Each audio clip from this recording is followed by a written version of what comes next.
This might be the cleanest PS5 controller Sony has ever released. This is the Marathon Limited Edition DualSense, and its industrial design is next level.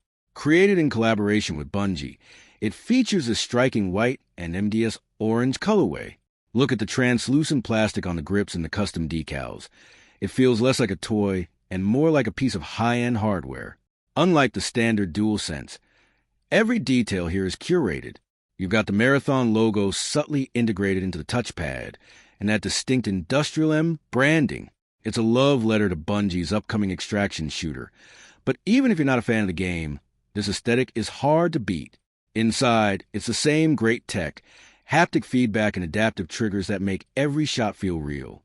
But let's be honest, you're buying this with a look. Is this the best-looking limited edition we've seen yet? Let me know in the comments if you're adding this to your collection. Don't forget to like and subscribe to 5 Star Gadget Gallery for more tech reveals.